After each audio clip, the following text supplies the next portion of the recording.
On the 17th of August 2013, 5 million people woke up and bought a copy of the Daily Mail. Some of them may have opened it up and on the inside seen a story about how an ex-army major squandered £750,000, losing his home, his job, his family and his children. That person was me. I want to ask why. And I've asked myself that question so many times. Was there a time bomb inside me just ticking away? Was it something that happened because of the circumstances? Well, I want to share my story with you, and I'll let you decide. 3 years before that day in August, this photograph was taken. And I'm showing you that because I've got a horrible smug smile on my face. And just behind me is Mount Vesuvius. Can you see it there across the Bay of Naples? You see, in my head, I had a Mount Vesuvius, that volcano that erupted in AD 79, destroying Pompeii. The volcano in my head was about to erupt and catastrophically destroy my life. And my life was good. I joined the army. I spent 8.5 years there. I went to Sandhurst and was awarded the Queen's Sword of Honour for graduating top of my intake. For 2 years, I was the youngest major in the British Army. I did the All-Lives Commando course. I was para-trained. I did all the fun and exciting things, and maybe there's a bit of a theme there. But I was always restless. And when someone said to me I wouldn't be promoted for another 6 years, I left the army, age 30, and I went off to seek my fortune in the city. And I left the army having led 460 men on a high-pressure operational tour to being the junior T-boy in a small insurance brokerage in Hertfordshire. But I was ambitious. And I'd stay in the office sometimes for hours after everyone else had left, and I'd get my study out, and I'd sit with my books, and I'd try and teach myself what I knew nothing about. And the managing director came over sometimes at 9 o'clock when he was leaving, and he'd say, "What are you doing?" And I'd say, "I want to get on. I want to catch up." 2 years later, I had been promoted to one of the youngest managing directors of a division of a global financial services company working in the City of London. I had a 6-figure salary. We had nice holidays. I'd married the girl of my dreams. We drove nice cars. We had our own house together. We had a lovely son called Matthew and another one on the way. But everything was not well on the inside. A few things began to happen round about the time when I'd kind of thought I'd got everything that I could ever want in life. I had a 6-hour commute. We'd moved up to Derbyshire. I travelled 3 hours down to London and 3 hours back every day, 5 days a week. But I thought that was okay because I was making money, and I felt that that was important in life. But I'd been passed over for a promotion, and I remember thinking how angry I felt at that. So I reached a plateau at work. Something else happened. Our lovely son, Matthew, he's the eldest one there. At 11 months old, I noticed he wasn't really using his right hand at all. And I said to my wife, Emma, don't you think it's odd he doesn't use his right hand? She said, oh no, we've got left-handed people in our family. He'll just be left-handed. And then I heard a radio interview about someone who'd noticed that their daughter, aged 11 months, didn't use her right hand. They'd taken her and got a diagnosis. So that's what we did with Matthew. We took him to see a consultant. And within a few minutes, the consultant said, I believe your son has right side hemiplegia. He's got stiffness all down his right side and in his right arm. And he's got no dexterity in his hand. We had a scan, and I walked into the consultant's office and saw a picture of my son's brain with a great big scar on it. I said, what does this mean? She said, your son has a form of cerebral palsy. He had a stroke when he was born, a bleed into his brain, and he'll always have limited movement down his right side. And as we got up to leave, she said, oh, by the way, I think maybe he's going to be susceptible to epilepsy. Just 1 week later, I was at home, it was a hot day, Matthew was in my arms, and his right arm started to jerk. I knew immediately what was happening. I just didn't know what to do. I did everything wrong. I should have just loosened off his clothing and let him come out of the fit. It took 40 minutes for the ambulance to arrive, and by then Matthew had turned blue. His lips were a dark shade of purple. I was breathing for my son, giving him mouth-to-mouth resuscitation. The ambulance came, took Matthew away. And that was fine. He was okay, but I wasn't. I was completely knocked for six. I totally went into denial, and I handled it really badly. Just 1 week later, I was at home doing something I'd done 1,000 times before. I was watching a game of rugby. But this time, for the first time, I noticed one of those adverts for a £5 free bet. 18% of every advert on TV is gambling related now. And for the first time, I saw it. I got my laptop and put the £5 on I needed for my free bet, and I won. And I've asked myself so many times, what would have happened if I'd lost that bet? I'm pretty sure I'd have closed my laptop down and thought, what a waste of time. But I didn't. And do you know what? I didn't tell my wife when she came home. There was something not quite right about it. I began to be engaged. I began to watch sport a bit more.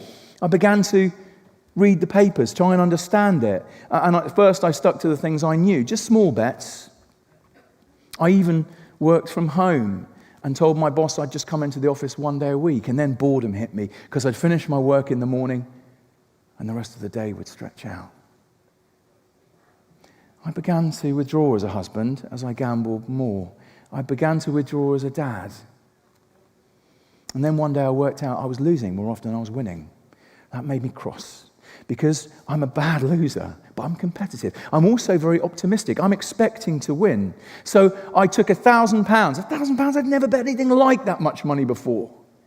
And I placed it on the outcome of a tennis match, thinking if I won, I'd win all my money back that I'd lost, and then it would be okay. I lost that bet. The first thing I did is phone my bank. I got an overdraft for another £1,000. I lost those two bets, and now there was a hole in our finances. Emma trusted me completely with our money. But rather than talk about it, tell her, or change our habits slightly, just tighten our belts on the budget, I carried on living like we always lived, spending. I didn't want people to know about my habit. I didn't want a difficult conversation. I felt ashamed. I felt guilty about what I was doing. And now, to catch up this hole, I began to bet more and more frequently. I began to spend more time. I began to spend more money. Emma thought it was her. She thought it was my job, or the fact we lived in a town, and she knew how much I loved the countryside. So when someone offered us a good price for a house, we took it.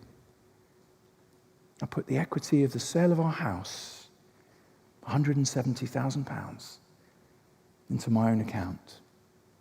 6 weeks later, we were in a rented property where I lived. I was in the office I used, and I could see Emma coming up the lane. She had a spring in her step. She was very happy about something. She got to the window and called up. She said, "Justin, I found it. I found the perfect house. Come on, come with me." And we saw a beautiful house that just come onto the market. That would have been perfect. A place where Emma thought she could have got me back.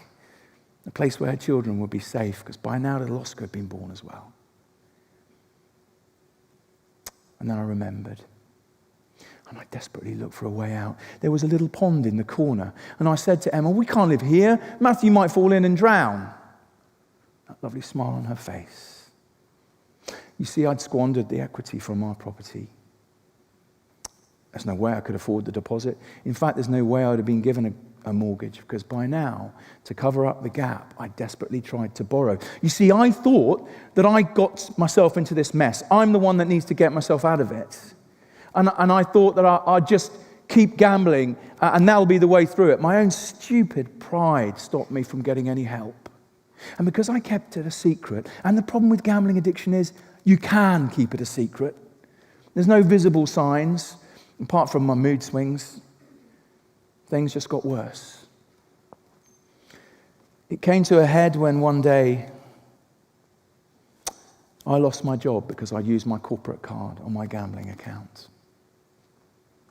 I should have gone home and told Emma everything, but I didn't. I told her I'd left that job and gone to another one. You know, the lies that I told my wife were one of the most hurtful things, because that trust we had was so fragile. It was so precious. And she found out because we had friends to stay, and they showed her a bank statement and said, "Do you know what your husband's doing?" Even my lovely son Matthew, one day he just wanted me to take him to the swings. He said, "Dad, please take me to the swings." And the day that he walked, by the way, was the happiest day of our lives. And now he just wanted to spend some time with his dad. We were down at my in-laws' house. It was raining. So Emma said to me, okay, take him, but go home first and pick up his coat. So I drove back home and I put my hand on his coat. Matthew was asleep in the front seat, strapped in. And I remembered that night, I'd put a bet on. I thought I'd just go and check. And I went upstairs and I'd lost that bet. So I went to the most horrible place you end up when you're a gambling addict. I went to the online casino. I thought I'll just have one quick spin, win that money back that I should have had in my account, and then I can go and have a good time with my son. 2.5 hours later, I'd emptied out my bank account again. I went downstairs and Matthew had cried himself to sleep, and the tears that he'd cried were dried on his cheeks. What kind of a dad does that? Only one who by now is in real problems. When Emma found out, I self-excluded myself. But there's 2,500 online gambling sites you could log into. And I got an email from another one a few weeks later to say, a £50 free bet is yours if you sign up with us. I thought, a free bet's okay, that's not really gambling. And I was right back into the way I was before. This time Emma could see. One morning I woke up and the house was quiet. She'd left and she'd taken the children with her. And do you know what? She was right to leave. Because I was self-destructing. And rather than go after her and plead with her to come back and tell her it would be okay, I just got angry. I sold my wedding band with a lovely verse on the inside that only we knew. I sold the Breitling watch she gave me 1 year for an anniversary. And then I took the Queen's Sword of Honor, the most precious thing I owned, and I sold it. When I'd spent the £200 in cash that I'd sold it for, and by the way, I cried when I left that shop. The next morning I woke up and I came to my senses. I phoned up the shop and said, I've made a terrible mistake. I need to get my sword back. They said, we've just sold it. There's no record of who we sold it to. They were dark times. There were times when I think I would have taken one of two paths, either my own life or committed a serious crime. Instead, my mum came up, my brother. They knocked on the door. They'd driven all the way up from here, from Kent. I grew up down here. They said, you're about to be evicted. You can walk the streets, or you can come back to Kent and try and find some recovery. So I walked around the house with a plastic bin liner. I put my last possessions together, some clothes, some pictures. I said goodbye to my boys. They weren't there, but the rooms where their beds were still unmade from the day they'd left. I was completely broken, totally humiliated. But I needed to be. And with my pride broken, things got better. That night I went back to the room I'd left, 43 years old.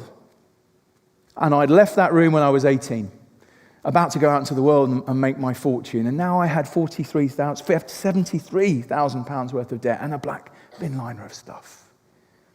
So I got down on my knees and I prayed. And I just said, God, I'm sorry. Heal me if you can. That day was a day in November 2012. It's the last day I've ever gambled. I don't take that lightly. Every single day I take one day at a time, and I protect what I do. It was difficult at first because I had no self-esteem. I was a really just broken person. I began to swim, and I swam across the channel 2 years ago to raise money for my son's charity, Hemi Help. The boys came back. In fact, it was an amazing year, 2014. My family came back. I wrote a book, a bestseller on Amazon on gambling addiction. I started a charity called Recovery 2 because I wanted to help other people. And now this charity offers recovery courses, 15-session courses completely for free. And then since November last year, 27 new courses have sprung up and down the country. I've got a great job now too, apart from writing textbooks, which actually helped me to pay all my debt back. And when I paid my last penny of debt back, I volunteered for the debt charity that helped me get out of debt. And I see people every month now. And that means a lot to me that I can help. I can give something back. For 3 years, I was so selfish. I lived for me. And that's all I did. I pushed everyone away. And even the people I loved, and I did love them, I pushed them away. I'd love to say that we were a family again, even now. But that trust I talked about that was so fragile, it was lost.